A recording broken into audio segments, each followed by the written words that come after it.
నా పేరు మొహమ్మద్ గౌసుద్దీన్. మా విలేజ్ వచ్చేసి సిరిపురం, మరపల్లి మండల్, వికారాబాద్ డిస్టిక్. మా అబ్బాయి పేరు ఆబేద్ అలీ. పెద్ద అబ్బాయికి అసాద్ అలీ. హియరింగ్ ప్రాబ్లం ఉండి 2 ఇయర్స్ తర్వాత మాటలు రాకపోతే టెస్ట్కి వెళ్ళాం. టెస్ట్ వెళ్తే తర్వాత వినపడడం లేదు. దానివల్ల టెస్ట్ చేస్తే పూర్తిగా 1 సైడ్ 60%, 2 సైడ్ 90%.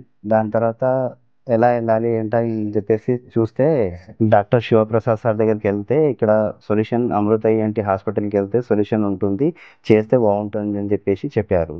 అమృత ఈఎన్టీ హాస్పిటల్కి వచ్చాము. ఇక్కడికి వస్తే మేడం చూశాక కాక్లియర్ ఇంప్లాంట్ చేస్తే ఓకే అవుతుంది అని చెప్పేసి చెప్పారు మేడం. హాస్పిటల్కి వచ్చాక మేడంతో కలిశాక సర్జరీ అంటే చాలా భయపడ్డాము. దానివల్ల చాలా భయపడి సర్జరీ వద్దు అనుకున్న తర్వాత మేడం గారు కలిశాక ప్రాబ్లం ఏముంటుంది, దానికి సొల్యూషన్ పర్లేదు బాగానే ఉంది అని చెప్పేసి చెప్పారు మేడం. సర్జరీ చేసిన తర్వాత 2 ఇయర్స్ తర్వాత మంచిగా మాట్లాడుతుండు, వినబడుతుంది, మంచిగా పిలిస్తే పలుకుతున్నాడు. ప్రతిదీ ఏదైనా ఓకే. అందరి పిల్లల్లాగా ఆడుకుంటున్నాడు, అందరి పిల్లలు ఆడుకుంటుండు, ఏదైనా చేస్తుండు, చదువుతున్నాడు, అన్నీ ఓకే అండి. కాక్లియర్ ఇంప్లాంట్ అంటే భయపడ్డాం మేము కూడా. దాని తర్వాత సర్జరీ చేశాక పర్లేదు మంచిగా ఉంది, మాట్లాడగలుగుతున్నాడు, చదువుకోగలుగుతున్నాడు, ప్రతిదీ మంచిగా ఉంది. సర్జరీ చేసుకుంటే ఏ భయం లేదు. సర్జరీ చేసుకుంటే చాలా బాగుంటుంది. దానివల్ల చేసుకోవడం వల్ల ఫ్యూచర్ బాగుంటుంది పిల్లలది. చేయకపోతే అలాగే అయిపోతుంది.